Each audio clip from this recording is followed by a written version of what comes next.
उठो लोगों, बगावत से कयामत का समा कर दो।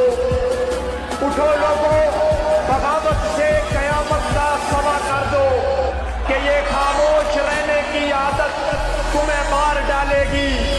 रियासत घर बचानी है, सियासत छीन लो इनसे। रियासत घर बचानी है, सियासत छीन लो इनसे, वरना का इस पे बहुत एतराज था, जिसपे पाकिस्तानी फैंस ने कहा कि वो एक्चुअली है ना, इंडिया की फ्लैग को सिक्योरिटी क्लियरेंस नहीं मिला, इसलिए वो दुबई में ही लहराएगा, सेफ एंड सिक्योर। और अभी बड़ी हॉट चीज़ें आ रही हैं। ये गंभीर शंबीर जो है ना, ये मुंबत पता नहीं क्या किधर से आ गए हैं और जो बात कर रहे हैं कि इंडिया पाकिस्तान की। तुम पहले शर्म करो, अपने आप को देखो, राइट? किस तरीके से तुम कर रहे हो। तुम्हारे में इंसानियत है, इंसानियत है। इंसान के साथ तुम क्या कर रहे हो, तो तुम जानवरों के साथ क्या करते होगे, राइट? तुम लोगों को शर्म आनी चाहिए इस किस्म की बातें करते हुए कि जिस तरीके से तुमने आज कितने साल होने आ रहा है कि तुमने है ना कश्मीर में कश्मीरियों को बंद रखा हुआ है। इतनी बड़ी कंट्री बना के तुम्हारे हाल क्या हो रहा है मुल्क में। आधी 70-80% बेचारे लोग है ना मर रहे हो, तुम एक एक आदमी के ऊपर 100 लोग मारते हो। तुम्हें तो शर्म आनी चाहिए। राशिद भाई, मैं कल बात हो रही थी कि इंडिया का झंडा क्यों नहीं लगा, तो हमने कहा कि भाई जब वो आएंगे पाकिस्तान तो हम झंडा लगवा देंगे। तो इंडियन फैंस ने कमेंट्स किए हमारी वीडियो के नीचे कि हमें कोई जरूरत नहीं है पाकिस्तान में झंडा लगाने की, हमारा झंडा चांद पे लगा हुआ है। तो मैंने उनसे कहा कि बेटा जिस चांद पे आपका झंडा लगा हुआ है वो चांद हमारे झंडे पे लगा हुआ है। क्या बात है। वैसे आज ग्राउंड में ये सिर्फ जज्बाती बातें थी। अनफॉर्चुनेटली पाकिस्तान के पास जज्बात दिखाने के अलावा कुछ है नहीं। इंग्लैंड और ऑस्ट्रेलिया के मैच के दौरान एक पाकिस्तानी लड़का इंडिया का झंडा लेकर लाहौर कज़ाफी स्टेडियम पहुंच गया और वहां बैठे हजूम के दौरान इंडिया का झंडा लहराने लगा। जब वहां की इंतजामिया ने तमाम मनाजिर देखे तो उन्होंने न सिर्फ लड़के से इंडिया का झंडा छीन लिया, बल्कि लड़के को जैकेट से पकड़ा और घसीटते हुए स्टेडियम से बाहर ले गए। पाकिस्तान को बदनाम करने के लिए सिर्फ ये जो मोदी मीडिया है और सारी एंटी पाकिस्तानी पॉलिसीज जो बना रहे हैं, मेरे ख्याल से तो डेफिनेटली ही totally deserve every bit of it what happened to. अगर उस पाकिस्तान टीम चैंपियंस ट्रॉफी से आउट हो गई है, क्या फील हुआ? या कोई मसला ही नहीं है, हार जीत होती रहती है। मसला तो है ना यार, बड़े बुरे तरीके से ये चीज ठीक है। अब कौन सी टीम के चांसेस हैं आपको लगता है? ऑस्ट्रेलिया, इंडिया, कौन सी टीम फाइनल में जाती नजर आती है? रहेंगे इंडिया के अलावा कोई भी टीम हो जाए, इंडिया का तो कहेंगे नहीं। इंडिया ना जाए, बाकी कोई भी टीम चले। क्या वजह है? इंडिया हमारा नेबर है, चले हम हार गए, इंडिया तो आगे चले जाए। वो खेलने नहीं आए इधर। दिफाई चैंपियन मेजबान टीम सबसे पहले चैंपियंस ट्रॉफी से अब आउट हो चुकी है। इस शानदार या कह ले नाकस कारकर्दगी पर आप किसको जिम्मेदार समझते हैं? Who is responsible? का ये अलमिया है पाकिस्तान का कि गुज़िश्ता 3 मेजर टूर्नामेंट में 2023 के वर्ल्ड कप में हम इंडिया से हारे, 2024 के T20 वर्ल्ड कप में इंडिया से हारे और कल हम इंडिया से हारे। तो इसकी बुनियादी वजह यह है कि हेल्म ऑफ अफेयर्स पर प्रॉपर तरीके से क्रिकेट को नहीं चलाया जा रहा। तुम्हारा हाल इससे बदतर आने वाला वक्त खुदा तुम्हारे होता, जो जलजले आने वाले हैं और तुम लोग जो पानी के अंदर और जो उसके अंदर दसल हो गए, वो तुम देखो, ये नेक्स्ट मूव आएगी। तुम ये नहीं समझो, मुसलमानों को इतना कमजोर नहीं समझो। तुम लोग अपने आपे से बाहर हो गए और सिर्फ तुम्हारा एक प्राइम मिनिस्टर, इससे पहले भी तो है, हम लोग आते गए रहे, क्रिकेट खेल लिए, प्यार मोहब्बत है। तुम अपने इंडिया के लोगों को, अच्छे लोगों के दिल से पूछो, उनकी दिल यही बोलेगा जो मैं कह रहा हूँ कि ह्यूमन बीइंग है ऑल ओवर द वर्ल्ड। अगर इस तरीके से दुनिया में हिंदुओं को मारना शुरू कर देंगे, तुम क्या कर लोगे? इंडिया में बैठ के क्या कर लोगे?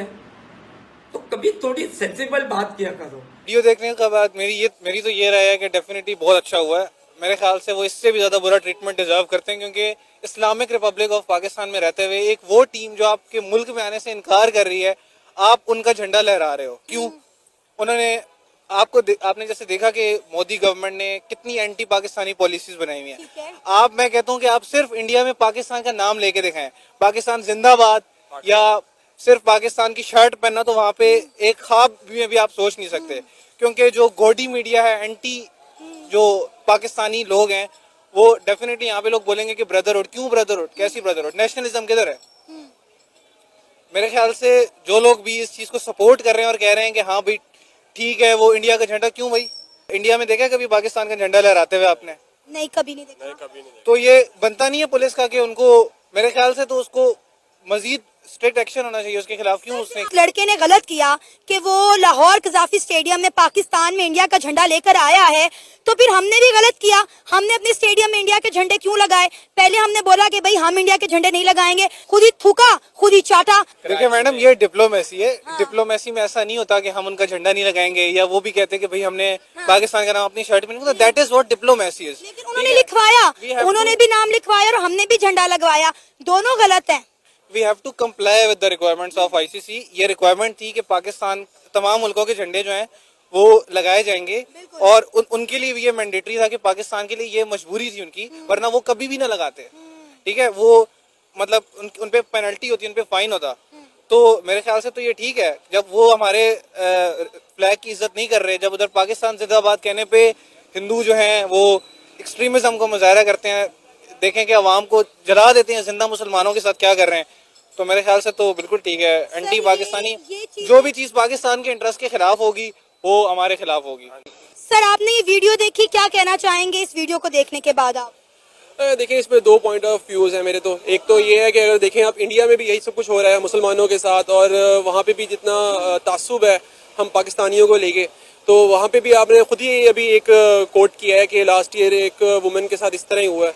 तो मैंने वैसे भी मल्टीपल चैनल्स देखे हैं, वो हर टाइम मतलब पाकिस्तानियों को बैश कर रहे हैं, मुस्लिम्स को बैश कर रहे हैं। तो मेरा नहीं ख्याल का नाम है कि अगर इस पॉइंट ऑफ व्यू से देखा जाए तो ये कोई गलत चीज़ है, क्योंकि देखें आप, एक तो हमारी राइवल कंट्री है, और हमारा क्या नाम है वो देख लें मुसलमानों के साथ क्या कर रहे हैं, पाकिस्तानियों के साथ क्या कर रहे हैं। लेकिन सर, फिर भी वहाँ के मुसलमान यहाँ के मुसलमानों से अच्छी जिंदगी गुजार रहे हैं। मैंने बहुत सारे इंडियन मुस्लिम्स के इंटरव्यू किए हैं, वो बताते हैं, कहते हैं कि भाई हम यहाँ पे बहुत अच्छी जिंदगी गुजार रहे हैं, आप हमारी फिक्र ना करें, आप लोग अपनी फिक्र करें। सर नहीं है, मेरा इसमें बिल्कुल डिफरेंट व्यू है। मैं भी काफ़ी इंडियन से मिला हूँ, और क्या नाम है, मैंने इंटरनेशनल ट्रैवल भी किया, वहाँ पे भी मैंने मुलाकात की है। वो लोग बहुत ज़्यादा क्या नाम है दबे हुए हैं। आप देखिए ना, जब से मोदी इंडियन मुस्लिम स्पेशली जब से मोदी गवर्नमेंट आई है, वो वहाँ पे सारे मुस्लिम राइट्स बिल्कुल उन्होंने क्या नाम है ख़त्म कर दिए हैं। सर, ये अभी कुछ दिन पहले मैंने ट्वीट देखा था सोशल मीडिया के ऊपर हरभजन सिंह का। उसने कहा कि जो हमारी पाकिस्तान की जो टीम है, हम उसको कंपैरिजन करते हैं इंडिया के साथ, तो इनका जो कंपैरिजन वो बनता ही नहीं है। उसने कहा कि ये जो टीम है, ये आप कहते हैं डोमेस्टिक, ये तो गली मोहल्ले की टीम है। तो ये इस बात से मुझे दुख भी हुआ। और स्कूल के बच्चों में हो रहा है। ये वही चीज है जो इन लोगों ने देखनी है। जब इस तरह का ये ऑडियंस में बैठ के जो है ना इस तरह के क्वेश्चन पूछे जाएंगे, तो सोचे कि हो क्या क्या रहा है। हम नहीं बोलना चाहते हैं वो सारी चीजें यहाँ बैठ के, यकीन जानिए बहुत बदनामी हो जाएगी। तो ये सारी चीजें सर चल रही हैं। जहां तक आपने हरभजन की बात की है, ये गली मोहल्ले का जो लफ्ज है ये दूर करना चाहिए, लेकिन उसके अलावा उसने सारी बातें ठीक ही हैं। आपकी टीम देखे तो सही, किस तरह रेत की दीवार की तरह ढेर हो गई है। इस तरह लग रहा है एक टीम चाइना की थी और एक जो थी ना प्रोफेशनल टीम खेल रही है, उन्होंने पास लगने नहीं दिया आपकी टीम को। तो वो ठीक बातें करते हैं ना, आके हमें भी तो मौका दें कि हम उनके बारे में इस तरह की बातें कर सकें। मुझे बाकियों का नहीं पता है, लेकिन मैं तो ये तैयार करके निकला, और इसी वजह से मैंने रिटायरमेंट ली है कि मैं जब तक हमारी टीम राइट ट्रैक पे नहीं चलेगी, मैं अपनी कैपेसिटी में जो कर सकता हूं करूंगा, और मुझे कोई रोक नहीं पाएगा। जो लोग चेयरमैन साहब को मशवरे दे रहे हैं, वो सिर्फ अपने मफाद को मद्देनजर रखकर मशवरे दे रहे हैं। हालांकि एक स्टेटमेंट आया था पीसीबी के चेयरमैन का कि मैंने सिलेक्शन कमेटी को कहा नजरसानी करें, लेकिन इतने स्टबन थे वो लोग कि नजरसानी तो दूर की बात, उन्होंने कहा कि एक स्पिनर और एक ओपनर के साथ हम जाएंगे, और नतीजा सबने देख लिया। इस पाकिस्तानी क्रिकेट टीम में जैसे पिछले साल चेयरमैन साहब ने कहा था सर्जरी की जरूरत है, कल आप देखें बच्चे रो रहे थे कि इंडिया के खिलाफ फाइट करके हारे ना। ये कौन लोग हैं जो मशवरे दे रहे हैं, ये भी जरूर इस पे हम गौर करेंगे। लेकिन कल के पूरे मैच पे आपको किसी मौके पे लगा कि Pakistan is actually making an effort, ये तकलीफ में है कि हम कहीं हार ना जाए, लेट्स डू इट ऑल, एक जो टीम वर्क स्पिरिट, कहीं आपको लगा कि हम कहीं स्ट्रांग हुए मैच में? देखिए फरियाद, ये सब अपने लिए इंडिविजुअली खेल रहे हैं। 46 कर लिए बस मैं टीम में पक्का हो गया, 50 कर लिए पक्का हो गया। आप विराट कोहली की एग्जांपल देखें ना, हमारा किंग कहाँ गया? असल किंग तो विराट कोहली है जो अपनी टीम को लेकर गया। हम 25-30 करके कहते हैं कि हमारी टीम में जगह पक्की है, ऐसा होना नहीं चाहिए। ये पाकिस्तान क्रिकेट बोर्ड का काम है कि ऐसे खिलाड़ियों को निकाल बाहर किया जाए जो अपने लिए खेल रहे हैं, मुल्क के लिए